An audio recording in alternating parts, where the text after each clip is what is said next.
hoje.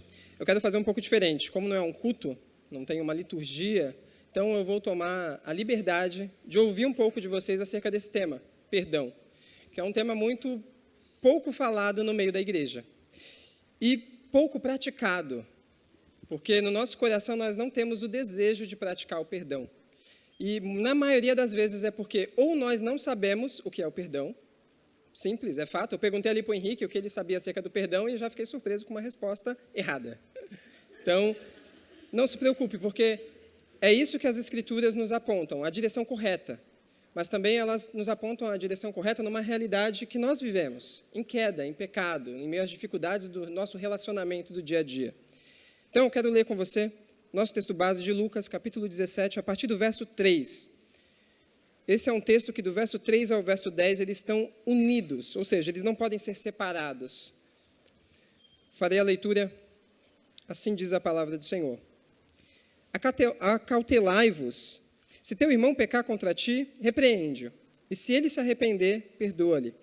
Se por 7 vezes no dia pecar contra ti, e 7 vezes vier ter contigo, dizendo, estou arrependido, perdoa-lhe. Então disseram os apóstolos ao Senhor, aumenta-nos a fé. Respondeu-lhes o Senhor, se tiverdes fé como um grão de mostarda, direis a esta amoreira, arranca-te e transplanta-te no mar, e ela vos obedecerá. Qual de vós, tendo um servo ocupado na lavoura ou em guardar o gado, lhe dirá, quando ele voltar do campo, vem e já põe a mesa, e que antes não lhe diga, prepara-me a ceia, cinge-te e serve, enquanto eu como e bebo. Depois, só depois, comerás tu e beberás. Porventura terá de agradecer ao servo, porque este fez o que lhe havia ordenado? Assim também vós, depois de haverdes feito quanto vos foi ordenado, dizei, somos servos inúteis, porque fizemos apenas o que devíamos fazer. Quero convidar você a baixar sua cabeça. Vamos orar novamente? Pai, nesta noite, por meio do Teu Espírito Santo, o mesmo Espírito que conduziu, ó Deus, os teus servos, os Teus discípulos, durante toda a história da vida humana, que Ele possa permear o nosso coração de tal forma, ó Deus, que Ele venha interagir com os nossos hábitos estes, ó Deus, que não são concernentes à Tua vontade, e que o nosso coração esteja sempre, ó Deus, literalmente sujeito à Tua boa e agradável e perfeita vontade. É isso que nós te pedimos, em nome do Senhor Jesus. Amém. Antes de começar, eu não sou muito de rodeios, então nos meus primeiros slides já tem a resposta. 3 coisas no texto que você acabou de ler que você precisa ter em mente para ter uma compreensão correta acerca desse texto. A primeira é a alegria.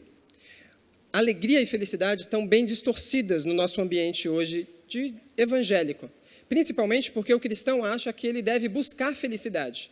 Ele deve ser aquela pessoa que recorre aos desejos do seu próprio coração. Ou seja, o âmbito, o centro de toda a sua vida, que são as emoções, o intelecto, a vontade. Então, o cristão é aquele que caminha conforme o mundo, né? A gente ouve falar bastante disso.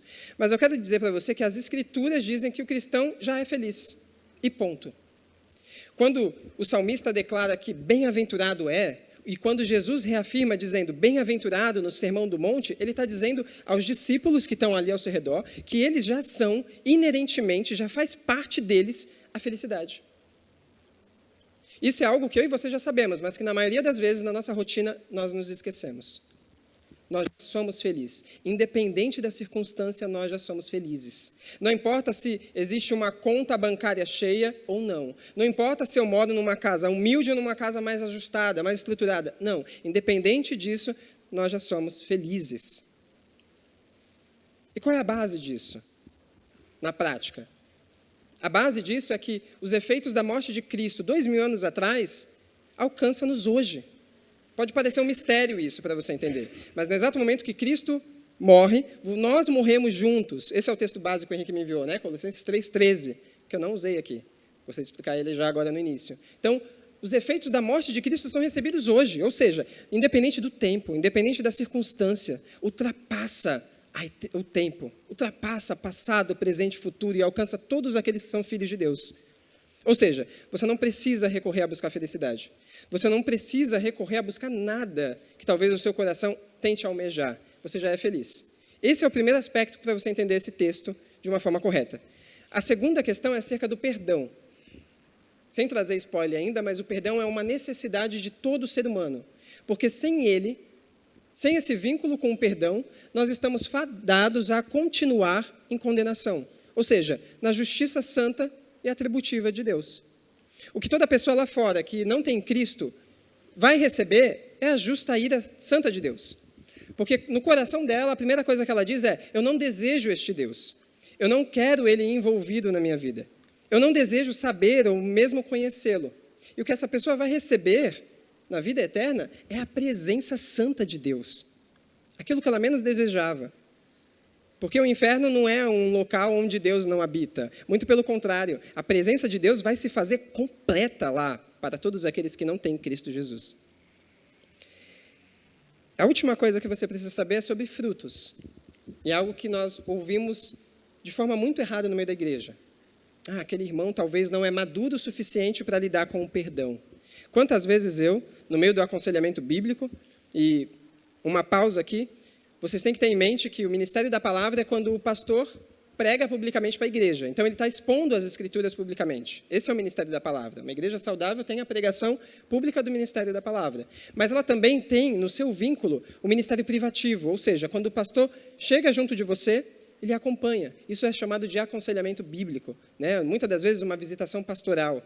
Mas o perdão de qual nós vamos falar hoje está ligado diretamente ao aconselhamento bíblico. Ou seja, quando o pastor usa das escrituras para lidar com o seu coração, para lidar com os conflitos que você tem. Essa é a única forma de você crescer em amadurecimento. Por isso, você tem que entender frutos como um cristão que sempre está amadurecendo. Não existe um cristão que já está plenamente completo dentro da igreja. Por isso, a desculpa de que, às vezes, aquela pessoa ali não vai me ouvir ou não vai aceitar meu perdão, não é uma desculpa verdadeira. Muito pelo contrário. Quando você vai até a outra pessoa, você está ajudando ela a amadurecer no vínculo da igreja. E, por fim, a questão-chave de que nós devemos lembrar que as escrituras são suficientes. Hoje em dia é muito comum nós, como crentes, buscarmos N coisas lá fora para resolver os nossos problemas. E a coisa mais triste para um pastor ou para um seminarista é quando um jovem ou um adolescente, ou um pai ou uma mãe, eu sou líder de ministério infantil, vem até recorrer à igreja no último caso, acerca de uma dificuldade. O que essa mãe, esse pai, ou o que esse jovem, ou que essa jovem está me dizendo ali no cenário, é que Deus é a última opção na vida dela.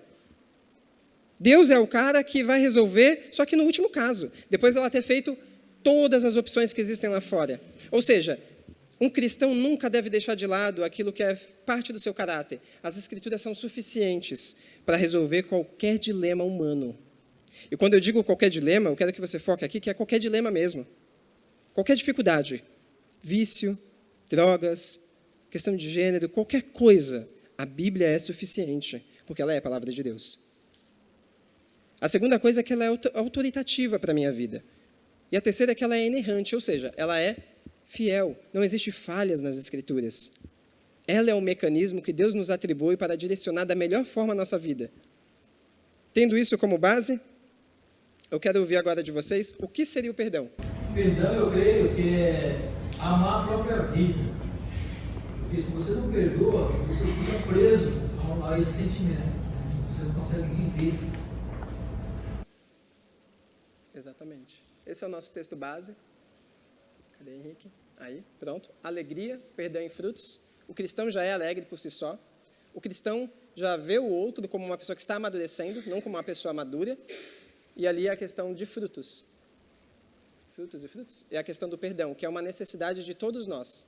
E não é uma necessidade única, é uma necessidade constante. Né? Juntando o que os três falaram, é exatamente isso. Além de cuidar de mim, que é uma coisa própria do ser humano, é um cuidado que você tem que ter acerca de saber o que é perdão, é uma decisão, não é um sentimento. Nunca foi um sentimento, né? Assim como nós partimos da ideia do pressuposto que amar é uma decisão, não é um sentimento. Você decide conviver com aquela pessoa, independente de como ela vai agir ou interagir no decorrer da história, da vida, da convivência. Então, o perdão nunca é sobre pessoas não perdoadas, mas o perdão é sobre pessoas que são perdoadas e que vão continuar perdoando outras. Essa é a nossa questão-chave ali do... Cadê aqui? Aí. Essa é a questão-chave que eu trago para vocês. O perdão sempre é essencial no meio da igreja porque ele é como um mecanismo que muitas das vezes nós não vemos, nós não enxergamos. É algo como se fosse algo invisível mesmo. Mas ele é o óleo pelo qual a família cristã continua interagindo uns com os outros. E é por meio do perdão, que é como um óleo, que a igreja continua interagindo uns com os outros. Sem o óleo, a igreja não tem um tipo de questão saudável no meio dela. A igreja não passa mais a ser igreja verdadeira do Senhor Jesus Cristo, como nós vamos ver ao final. Então, por isso o perdão é tão necessário. Então, eu quero tirar da sua mente a ideia utópica que nós temos de que a igreja vai ser uma igreja perfeita, de que o irmão vai ser aquele cara que nunca vai te surpreender numa falha. Não, muito pelo contrário. Quando você adentrar pelaquela porta, todos os conflitos que você nunca teve em vida vão acontecer dentro da igreja. Pode ter certeza disso. E tem que acontecer para que o nosso coração, que é pecador, seja tratado uns com os outros. Afinal de contas, um autor chamado J. Adams vai dizer que nós somos instrumentos vivos nas mãos de Deus para cuidar de outros, para lidar com outros. Então, quando eu falhar com um irmão dentro da igreja, graças a Deus pelo conflito. Graças a Deus porque eu falhei. Porque ali Deus está demonstrando a sua graça e a sua misericórdia em cuidar do meu e do seu coração.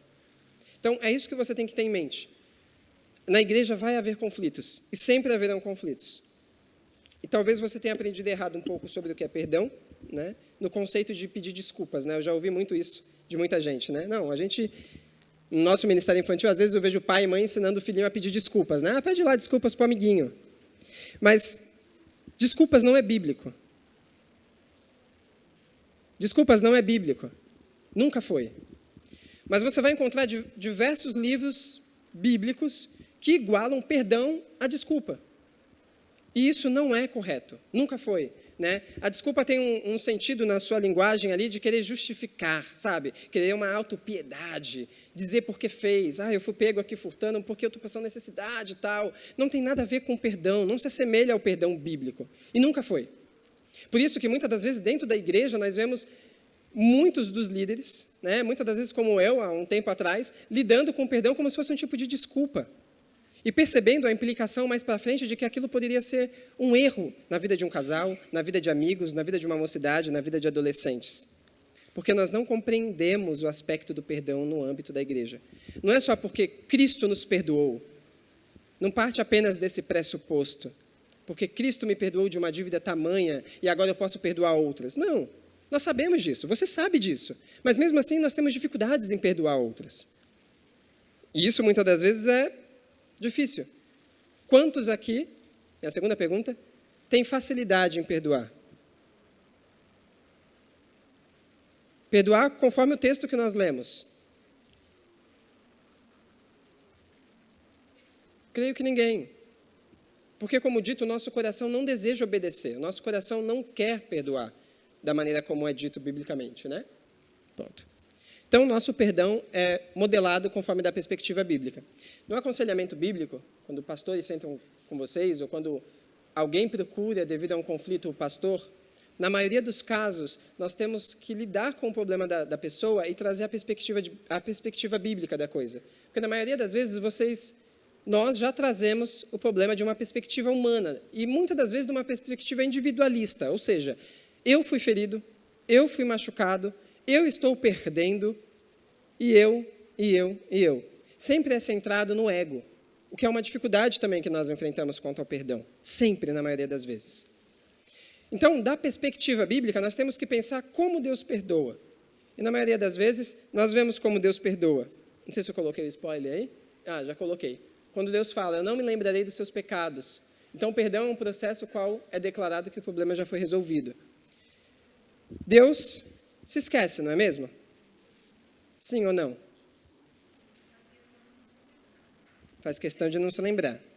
Deus não se esquece, porque Ele é Deus, é um atributo dEle. Sabendo o passado, presente e futuro, Ele não tem como se esquecer. Então, como é que Deus pode perdoar se Ele não se esquece? Se está lá? Porque esquecimento é uma forma passiva, mas a forma ativa é não lembrar. Então, o que Deus faz? Deus sabe dos nossos pecados. Deus sabe de tudo aquilo que aconteceu no decorrer da história humana. De forma passiva, isso está lá. É como se Deus, em algum momento, parasse ali, a coisa vem à tona do seu pensamento. Mas Deus, de forma ativa, imperativa, Ele deseja não lembrar. Ou seja, Ele não traz à tona. Sobre essa questão da questão ativa, quando ele fala em Miqueias, que jogará os pecados no mar do esquecimento, é uma ação de Deus. Ele está fazendo questão de jogar o pecado no mar do esquecimento. E só uma outra coisa, quando a pessoa ferida não olhar para a situação com a perspectiva de Deus, ela se coloca no papel de juiz, né? A justiça própria. Então eu fui ferido e a pessoa que me machucou, ela precisa ser punida e eu trato ela com ira, eu tento me vingar, porque no fundo eu perdi de vista e eu feri a Deus e ele me perdoou. Eu perdi isso de vista. Então a pessoa que me feriu eu não consigo perdoar, porque eu estou no papel de juiz. Sim, e percebam que quando isso acontece, nós como crentes temos muito essa, nada vai acontecer comigo, né? Quando você toma para si o perdão, que é o que nós vamos ver para frente, você se torna um tipo de vingador. Com isso, a sua relação com Deus, o seu relacionamento com Deus, não está mais numa qualidade tão boa assim. E eu quero que você perceba que isso é bíblico, isso é sério. Porque nós vamos ver o apóstolo Paulo tratando de irmãos na igreja de Corinto da mesma forma. Quando eles tomam para si o perdão, Deus começa a pesar a mão. Literalmente falando num bom sentido assim. E Deus continua fazendo isso da mesma forma. Porque não é algo que nós podemos lidar como nós desejamos. Deus normatizou tudo da nossa vida.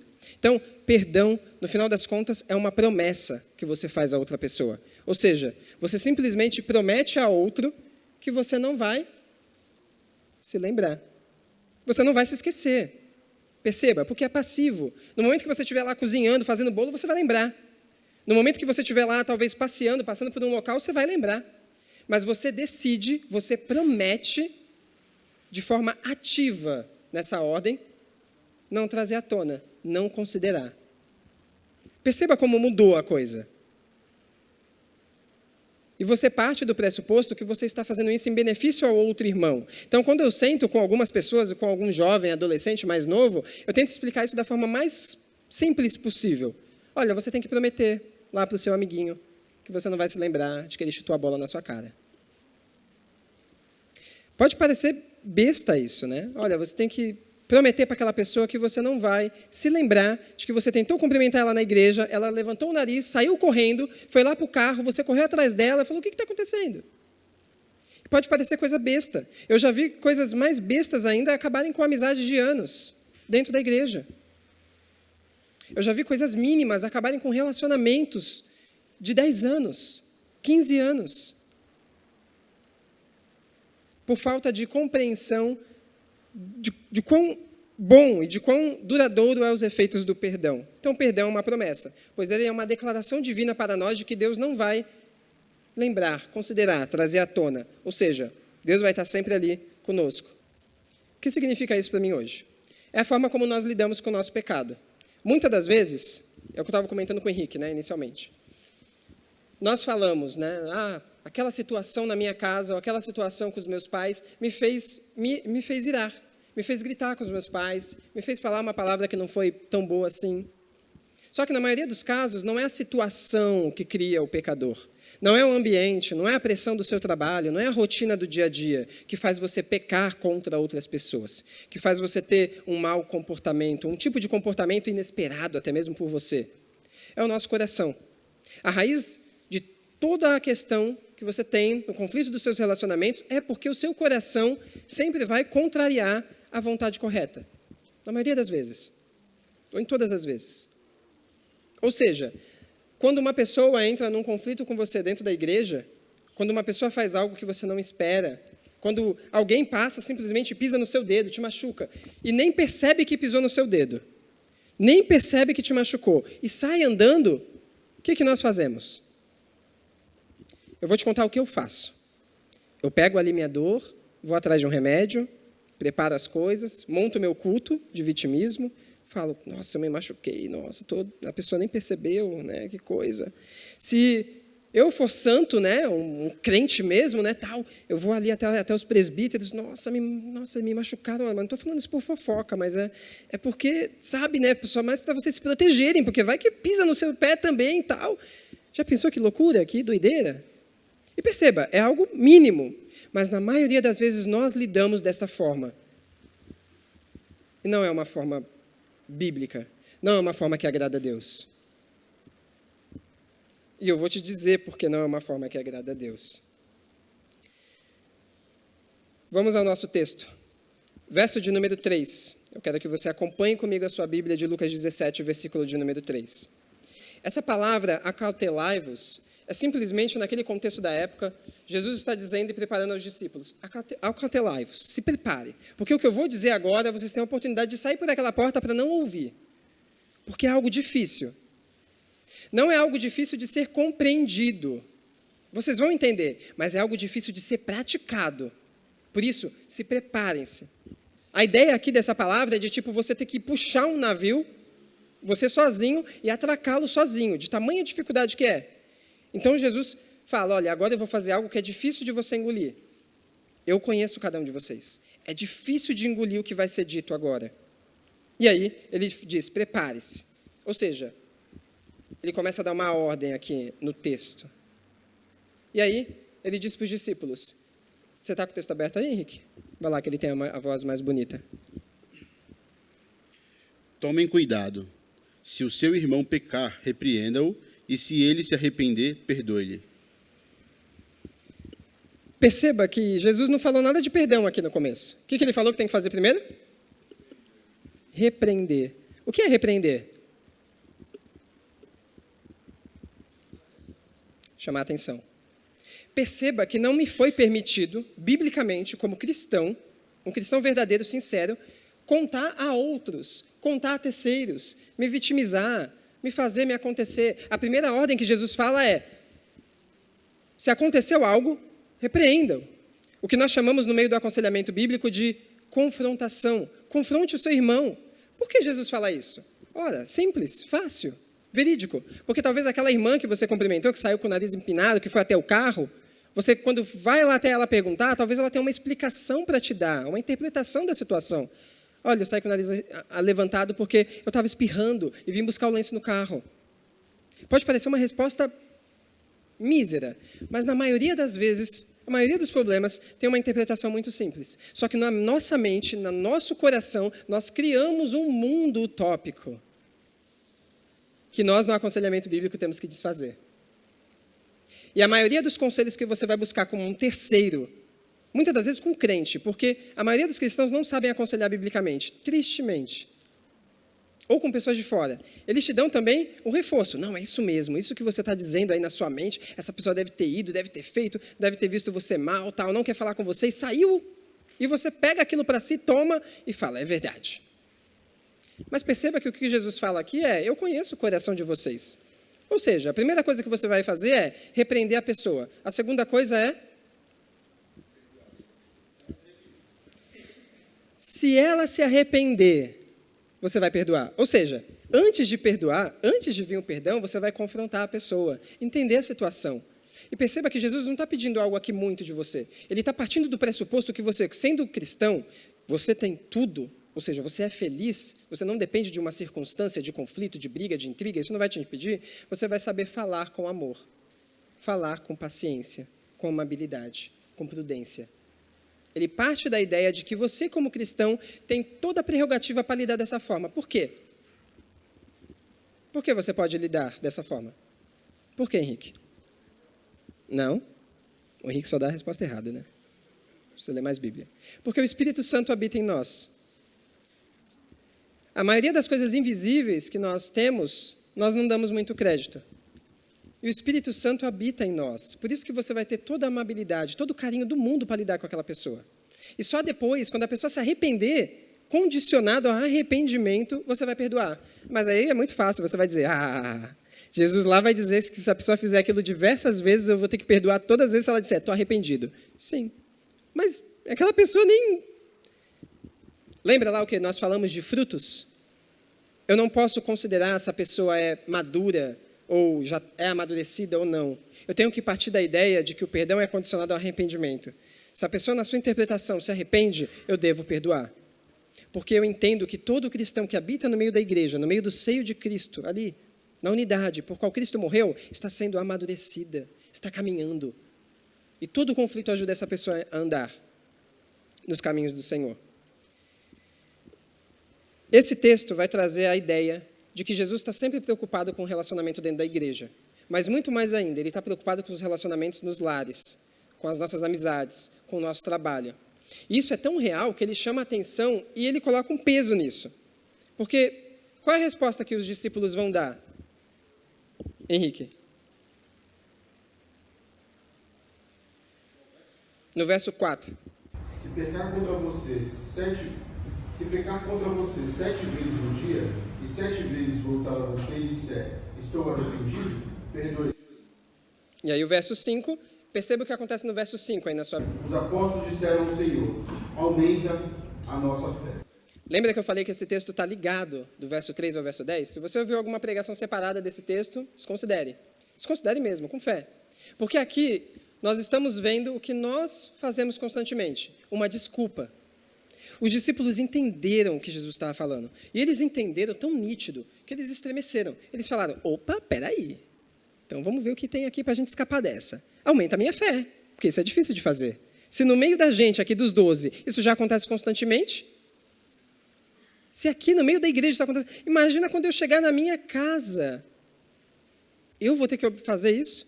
Então os discípulos, numa pergunta ali, né, numa desculpa, eles dizem, aumenta a minha fé. E é isso que eu e você fazemos. Nós tentamos desculpas, ou tentamos dar desculpas. E perceba que Jesus agora vai lidar com a raiz da questão do perdão.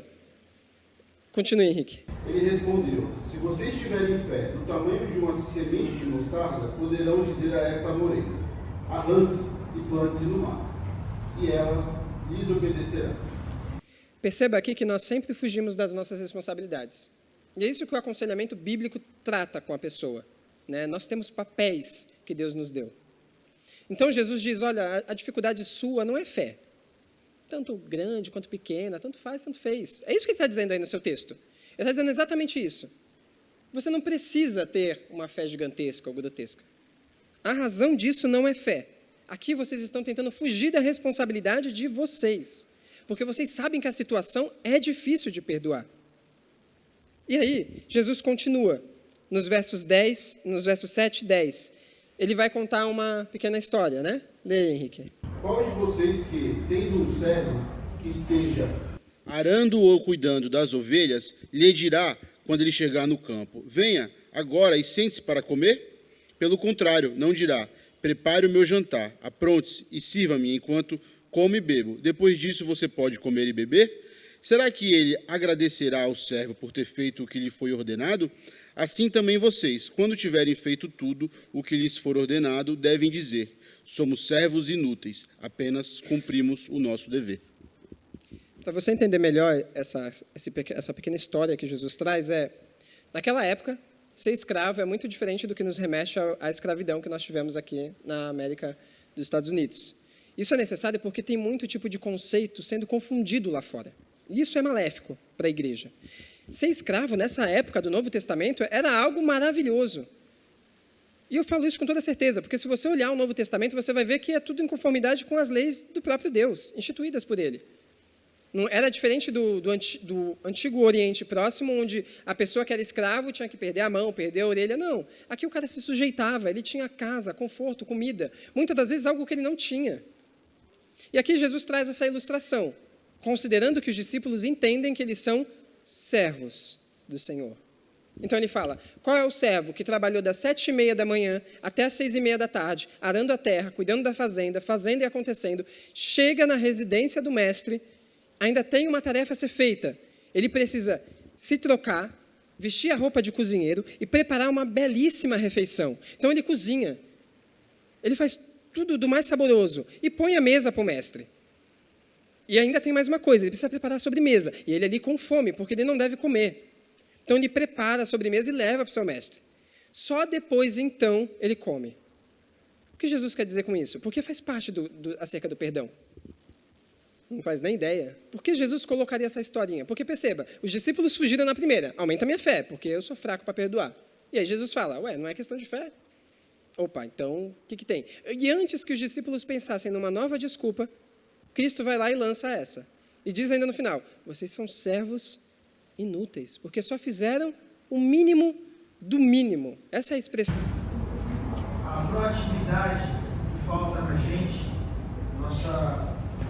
tomar nossas decisões, porque nós sabemos já da palavra, da vontade do mestre. O escravo já sabe o que ele quer, já sabe como ele quer, então ele pode fazer mais do que é mandado, porque ele já conhece. Nós não queremos obedecer. Você não quer obedecer. Eu não quero obedecer. É chato eu ter que ir até a pessoa. E quando muitas das vezes as pessoas falam, mas por que eu tenho que ir? Por que outra pessoa não tem que vir? Ora, porque o bíblico é, você deve ir até a pessoa. O ideal seria que os dois se encontrassem no meio do caminho, sabe? A pessoa percebeu que passou no seu pé e a outra está vindo lá. Opa, eu fiz alguma coisa errada, vou vir. E você vai de encontro a ela. No meio do caminho, vocês ambos se abraçam e se reconciliam. Aquela parede que bloqueava antes não existe mais. No momento da repreensão, a parede é quebrada. No momento do confronto do perdão, a liga volta. Ou seja, há um tipo de restauração.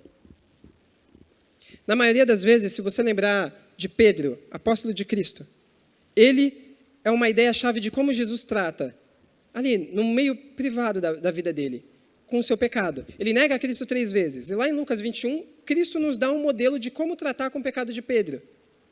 Ele chama Pedro e ali publicamente, ele lida com o seu pecado. E eu quero que você perceba que se Cristo não lidasse com o pecado de Pedro, ele não seria o restaurador de vidas, que tanto foi na primeira carta de Pedro, na segunda carta de Pedro. Então, no exato momento que você confronta um irmão, você está dando a possibilidade dele de ser uma pessoa que vai perdoar outros. E o óleo, que é o perdão, vai se armazenando no meio da igreja. Por isso, você tem que ter a ideia de que você precisa fazer essa promessa. É o termo mais claro que eu posso usar com você nessa noite. Você precisa prometer que você não vai considerar, que você não vai se lamentar, que você não vai se vitimizar. Jay Adams, um autor bíblico, muito conhecido na área do aconselhamento bíblico, ele cita um caso de uma esposa que perdoou o marido. Mas sempre que o marido chegava depois da sua rotina de trabalho, ele encontrava a esposa melancólica. A esposa constantemente estava ali triste, amargurada, triste. E num certo ponto, Jay Adams vai até ela com aconselhamento bíblico e ela fala, olha, eu não consigo esquecer. E Jay Adams explica, mas você prometeu não mais trazer à tona. Esquecer, você não vai esquecer, vai sempre vir. Mas o trazer à tona é que isso não permeia as suas atitudes. Isso não permeia o seu dia a dia, a sua rotina, o seu relacionamento. E aí, Jay Adams, ele usa um texto de Romanos. O que você vai encontrar aqui? Romanos 12, 18? Romanos 12, 17, na verdade. Que é quando ele diz, esforçai-vos, no início do verso. Ou seja, esforçai-vos para fazer o bem plenamente. Ou seja, aqui a ideia desse texto é de que você deve planejar não pecar. Você deve planejar ter prudência quanto aos seus relacionamentos dentro da igreja. E aqui ele traz a ideia de esforço considerável, com todas as forças do seu coração. O que Jay Adams fala para essa esposa é, você tem que planejar não pecar, não considerar, não trazer isso no meio do seu relacionamento. Porque você prometeu. E quando você promete algo, ela traz o benefício da misericórdia, da graça de Deus. Você não arrega para si a vingança, mas Cristo permite ali o relacionamento ser restaurado, muito melhor do que era no passado, muitas das vezes. Então, o que Jesus fala é que a dificuldade dos discípulos sempre foi uma questão de obediência. E quando ele pontua isso no verso 10, ele termina a discussão acerca do perdão. Porque ele diz exatamente isso, vocês vão precisar obedecer. Se assim vós são chamados para serem filhos de Deus. Ponto. É isso e ponto. É quando a pessoa lança a bola para você de uma forma muito brusca, muito grosseira, e você quase cai ali no chão, a pessoa pega aquela bola ali na mão e ela lança para você. Ela fala, olha, eu prometo não arremessar mais ela para você. E naquele exato momento que ela faz essa promessa, você não pode ficar com a bola na mão. Você tem que lançar essa bola simplesmente aos pés de Cristo. Porque se você continua com a bola na mão, você está ofendendo o que nós conhecemos muito bem no meio da igreja, que nós ofendemos ao Senhor Jesus Cristo. Porque Ele nos perdoou de algo maior. Mas perceba que tem a ver esse vínculo condicional. O perdão só pode vir se você a confrontou, se a pessoa se arrependeu, e se ali no caso, a pessoa prometer para você que aquilo não vai mais ser lembrado, ser considerado entre ambos.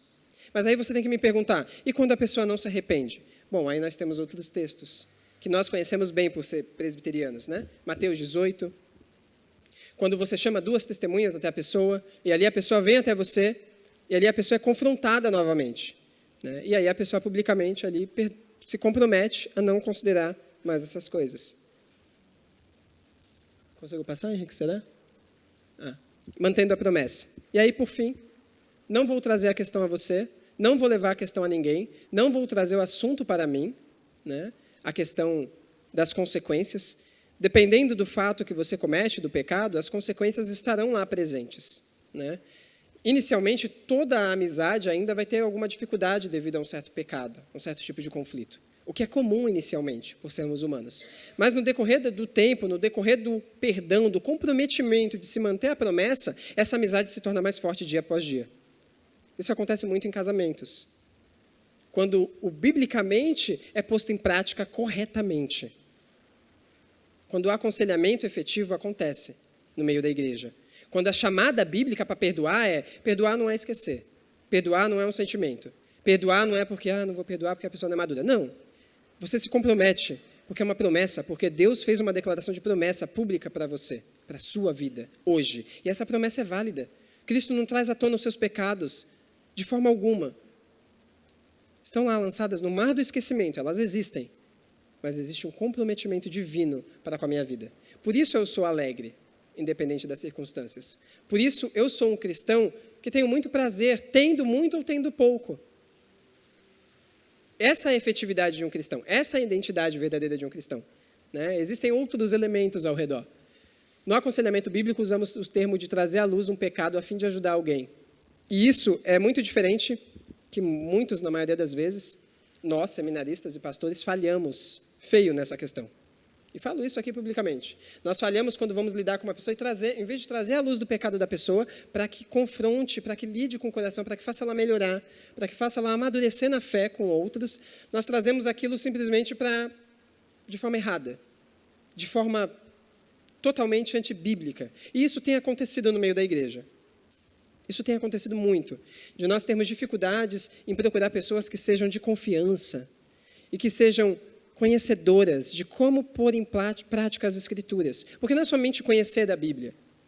Você deve saber como colocar em prática no dia a dia, como alicerçar ela, porque senão você vai recorrer a tantas outras questões lá fora, que não sejam a Bíblia. Você vai ser um cristão totalmente podre, por assim dizer, porque você não tem uma profundidade, um temor ao Senhor, um conhecimento. E a sua vida passa a ser, ao invés de uma vida em abundância, uma vida totalmente de conflitos.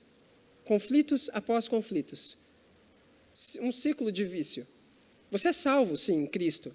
Amado, está lá com a sua salvação perfeita em dia. Mas as dificuldades aqui nessa terra serão constantes. Porque não deveriam ser assim. Deveriam ser mais práticas na questão de nós obedecermos a Deus. E aí, por fim, o que acontece quando nós quebramos a promessa? Os efeitos do pecado começam a criar um coração endurecido. E isso é o que nós temos visto no meio da igreja. Quando você troca o perdão por desculpa, você começa a se justificar, a ter uma autopiedade. E aí, você se justificando, você torna o seu coração inacessível, até mesmo para um aconselhamento bíblico efetivo. Você torna o seu coração tão endurecido que você começa a pecar profundamente além do que esperado. E eu quero que você perceba isso, porque talvez você tenha que refletir, sair daqui refletindo nos hábitos que você tem no dia a dia. E isso é uma questão muito séria. Quando o Henrique me chamou para falar sobre perdão, eu falei, é um tema que a igreja fala hoje sobre perdão, né? É pouco falado e é pouco colocado em prática devidamente por nós que estamos à frente. Imagina, então, falar acerca dessa coisa tão maravilhosa e séria ao mesmo tempo. Porque, na maioria das vezes, nós nos relacionamos mal dentro da igreja, uns com os outros, porque nós ou não conhecemos o perdão, ou não queremos saber, ou sabemos muito pouco e deixamos de lado. E vivemos uma vida medíocre. Diante de Deus, vivemos uma vida medíocre, sem colocar em prática devidamente as Escrituras. Por isso, eu quero que você perceba que, quando houver conflitos no meio da igreja, você deve agradecer. Porque é por meio desses conflitos que Deus mostra que está atuando e agindo no meio da sua igreja. E graças a Deus por isso. Graças a Deus por pessoas que Deus envia assim, que não querem se unir, que não querem ter comunhão, que não querem estar na casa de fulano de tal, que não querem fazer e acontecer. Graças a Deus. Porque o fulano é assim, Perceba, nem foi permitido você falar, os apóstolos aqui não foi permitido em nenhum momento no versículo 3, eles contarem a terceiros, eles recorrerem a líderes, a pessoas. Em nenhum momento. Só foi permitido a eles uma única opção: vá até a pessoa e confronte ela. Ponto. Essa questão aqui evitaria muitas coisas no meio da igreja, como questão de fofoca, como questão de maledicência, como questão de dar valor aos nossos pensamentos, aos nossos achismos. Eu acho que aquele irmão começou muito mal. Porque quando você começa a dar valor ao seu coração e aos seus pensamentos, o seu caminho já está muito ruim. Porque eu quero que você perceba que o seu coração é puramente enganoso. O que você pensa, na maioria das vezes, não acontece.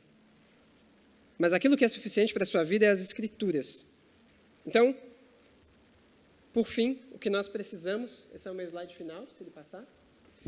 Por fim, isso deve ser considerado para você que é membro desta igreja, que é cristão. E quando eu trato a ideia de cristão no nosso texto, Jesus está partindo do pressuposto que o cristão é aquele que é inerentemente uma pessoa alegre, independente de ter ou de não ter, porque ele tem salvação em Cristo Jesus, mas porque ele já é feliz.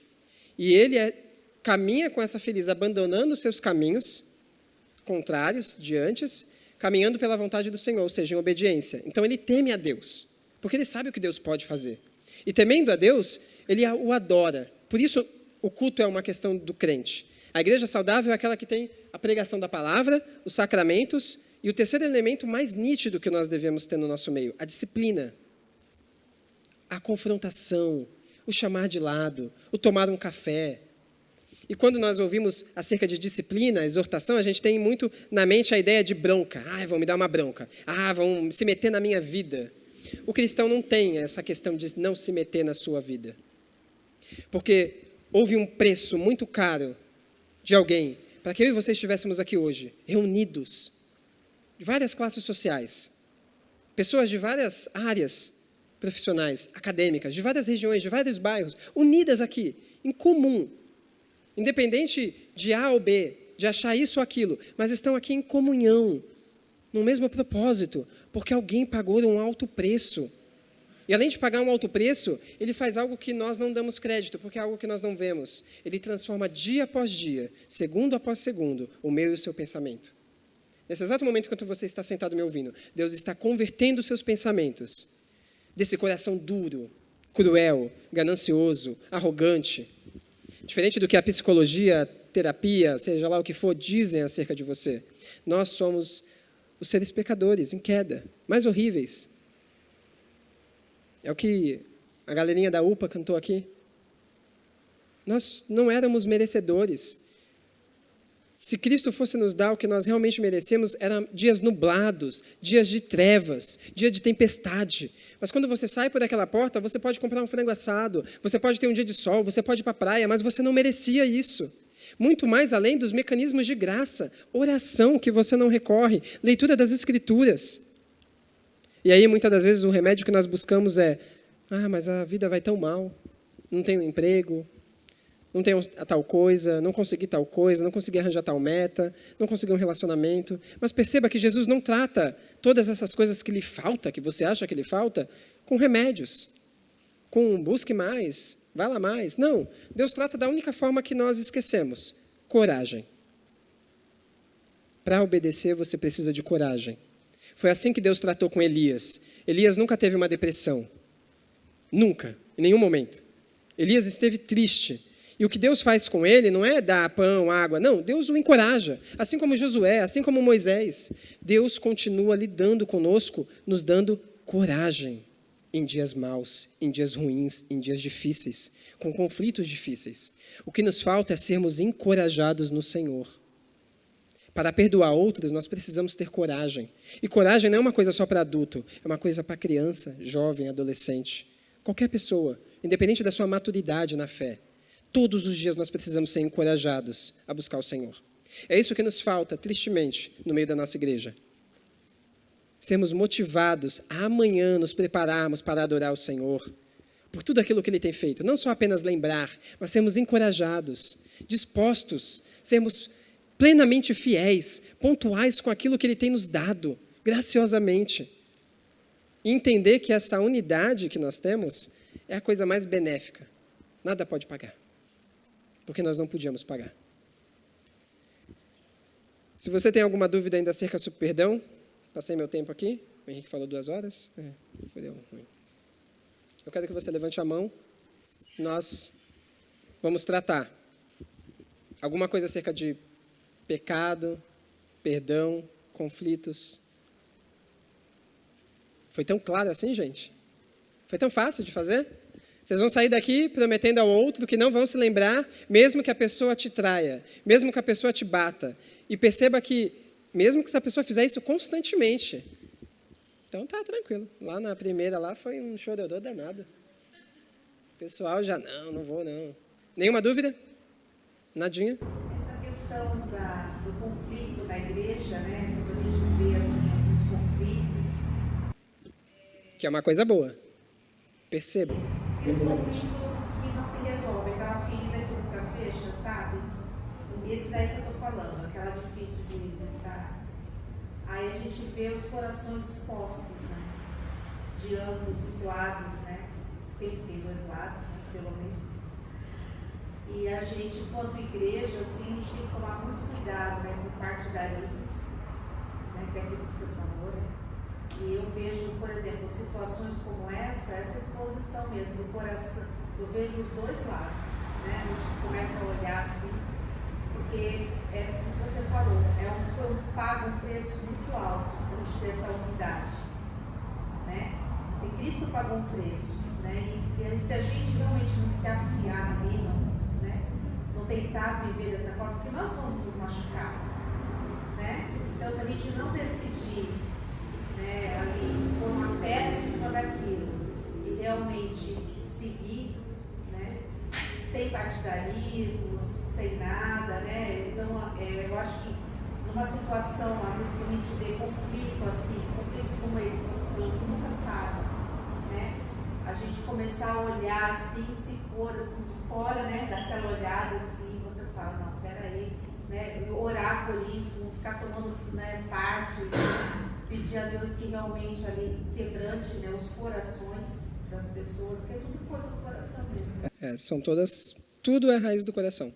Não é a circunstância, não foi o almoço, não é o fulano, não é.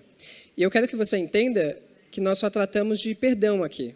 Eu não tenho tempo suficiente, tristemente, para lidar com o processo que Cristo impôs sobre a igreja para lidar com o perdão. Porque Ele colocou um processo. Ele colocou um processo. E esse processo chega no fim de que, quando nós não perdoamos devidamente, quando acompanha o processo, é sadio. Porque perceba que nós chamamos os presbíteros, a pessoa não se arrepende, o coração endurecido, e chega a tal ponto dela ser disciplinada ali, e a tal ponto que Deus fala, olha, já foi confrontado na comunidade da fé. Agora o que nós vamos fazer? Vamos lançá-la ao mundo, porque lá é o lugar dela. Ela nunca pertenceu ao meio da igreja, por mais duro que isso possa parecer, meus irmãos. Porque todo aconselhamento bíblico efetivo penetra na suficiência das Escrituras no meio do coração da pessoa. Então, o processo que Cristo impôs na sua igreja, que é longo, é algo tão bonito, tão belo, e por nós sermos presbiterianos, nós conhecemos bem. Né? Lá é dito que Deus continua ainda constantemente como um grande juiz forte, deliberando perdão, porque o perdão está na palma da mão dele. Não é que você foi perdoado uma única vez, não. Há um perdão em Cristo, como Deus Criador, que nós já temos completo, pelos nossos pecados, mas há um perdão de Deus juiz, como um juiz severo ali ainda, que continua sendo derramado em nós, no meio da sua igreja, para que a sua igreja, que é perfeita, santa, universal, por toda a face da terra, esteja comprometida em caminhar juntos na mesma direção, que é a chegada aos céus. Nós não caminhamos sozinhos. Essa é a ideia bíblica. Nunca caminharemos sozinhos. Você caminha de mãos dadas com a pessoa que vai te ferir logo, logo. E isso é bom. Não é tão belo de se ouvir, mas isso é bom para o seu coração ser lhe dado. É dúvida ou você quer encerrar, Henrique? Quanto a essa questão de ser ferido pela pessoa que nós andamos de mão dada, o pastor Mark Dever, ele fala que é impossível viver uma fé sadia sem estar na igreja. Porque, no fundo, o que faz a gente exercer o cristianismo é quando os nossos irmãos pisam no nosso calo. E é o que ele fala assim, é o que você disse, né? Apesar de ser algo amargo, é bom para a nossa espiritualidade, os conflitos e as feridas. E só para... A segunda coisa que eu queria falar, quando você fala da disciplina eclesiástica e de jogar o falso irmão para o mundo, é o final do processo. Se o coração endurecido, se a pessoa confrontada, se o crente, né, não reconhecer o temor a Deus e não reconhecer diante das Escrituras, nós partimos do pressuposto, isso conforme a nossa confissão de fé e tudo estabelecido, de que Deus está ali o conduzindo para fora do corpo da igreja, que deve caminhar saudável. Se isso não acontece, não pode ser uma igreja saudável. E assim, é exatamente isso, porque se criou a visão de que a disciplina eclesiástica é tão somente para envergonhar e punir, quando, na verdade, o fim da disciplina eclesiástica é a comunidade sendo instrumento de Deus para trazer o irmão ao arrependimento. Os primeiros passos de uma chamada, né, de presbíteros, de homens que têm coragem mesmo, o primeiro convite é a pessoa ser aconselhada biblicamente, ou seja, ela não vai só ouvir de púlpito a palavra domingo após domingo, agora ela vai ter o prazer, o benefício, olha só, perceba isso, de ser acompanhada por homens tementes a Deus, biblicamente, a ponto de, para encorajá-la, motivá-la, estender a mão. E nós temos, eu falo isso com toda a autoridade, porque nós temos invertido na nossa mente um conceito muito errado, que é antibíblico. O conceito é de exercer coragem na vida do cristão, sempre, sempre, para que o coração dele seja tratado, elucidado. Agora, quando não é no meio eclesiástico, né, nós temos aquele sistema que nos fornece até a chance de tirar, né, esse câncer, talvez, né, para deixar o corpo saudável. Mas lá fora, quando estamos com as pessoas que não fazem parte, como lidar com esse 70-27, que vai sempre acontecendo? É só nos afastar da pessoa que recorrentemente comete um erro contra nós? Ou temos que tomar outra atitude? Como fazer isso?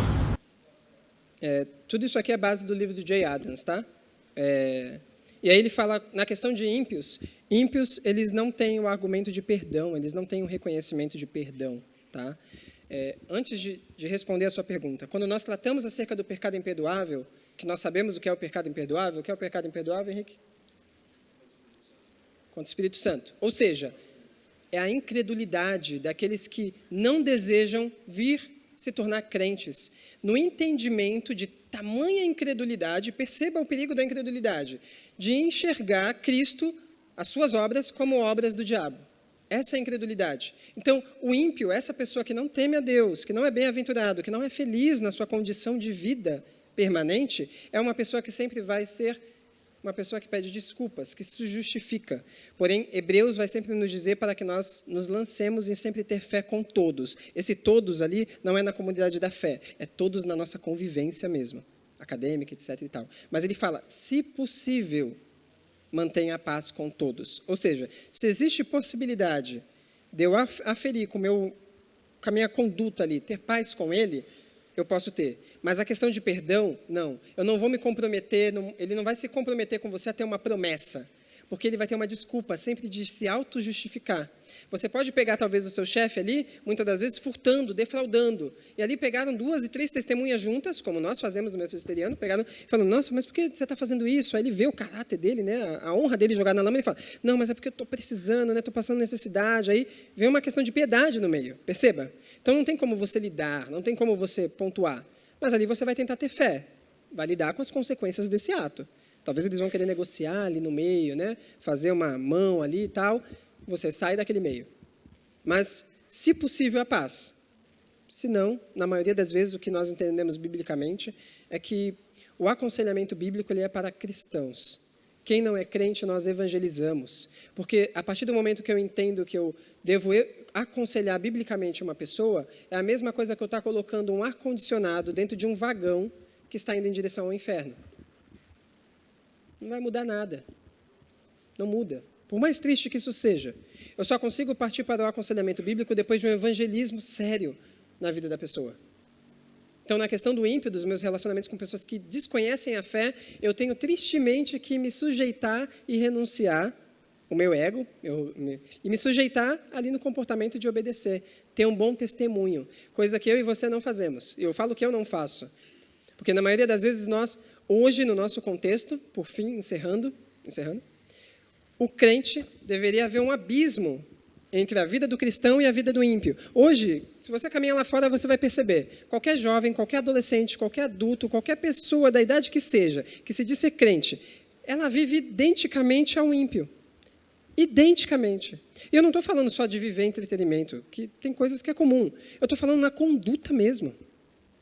Em caráter, em ética, em querer perder ao invés de querer ganhar, em querer renunciar. E perceba o quanto isso é maléfico, porque você é cristão, você é salvo, mas você vai viver uma vida totalmente contrária a uma vida de abundância. Totalmente contrária. E é isso que o aconselhamento bíblico traz. A questão dos termos corretos e assim por diante. Que Deus abençoe vocês. Eu gostaria de orar mais uma vez, se me for permitido. Vamos orar. Senhor, nós te agradecemos. É um tema, talvez, que nós ouvimos pouco no meio da igreja. E talvez nós sairemos daqui com poucas ferramentas para lidar no nosso dia a dia com os conflitos que certamente o Senhor trará na nossa vida. Seja no meio da igreja, seja no meio do trabalho, seja na relação com os nossos pais, com os nossos amigos, com os nossos maridos, com as nossas esposas, independente de onde nós estejamos, o Senhor trará conflitos que vão trazer o nosso coração à tona, para que ele seja transformado, lapidado. E isso é graça sua. Por isso que nós saiamos daqui com a compreensão correta de que o perdão é uma promessa, de que nós não vamos mais considerar, de que nós não vamos mais falar acerca do assunto, seja para outras pessoas, seja para terceiros, seja lá para quem for, nós esqueceremos, nós não pontuaremos mais, porque nós prometemos, assim como o Senhor prometeu publicamente, diante de homens, na morte do seu Filho na cruz, que não traria à tona todos os nossos pecados, as nossas omissões, as nossas graves falhas, o nosso comodismo, o nosso coração cego por desejos, mas sim que o Senhor agiria de amor para conosco. E graças a Deus por isso, porque a Tua palavra hoje nos encoraja, nos motiva a conhecermos mais acerca da Tua palavra, a alicerçarmos os nossos pés numa cidade que carece do Teu nome sendo glorificado, sendo testemunhado. Porque o Senhor não nos coloca nas empresas onde nós estamos por acaso. O Senhor não nos dá um emprego por acaso. O Senhor não nos dá a família por acaso. O Senhor faz tudo de forma organizada, planejada, para que nós venhamos assim a testemunhar acerca do Senhor. Unicamente acerca disso. Que nós saiamos daqui considerando essas coisas, que se congregamos nesta igreja é porque existe um propósito, e esse propósito não é algo misterioso, não é uma caixinha obscura, mas assim para que nós venhamos a ser crentes fiéis, servos obedientes teus, cumprindo e servindo, porque nós já recebemos tudo do mais valioso por meio do teu sangue na cruz.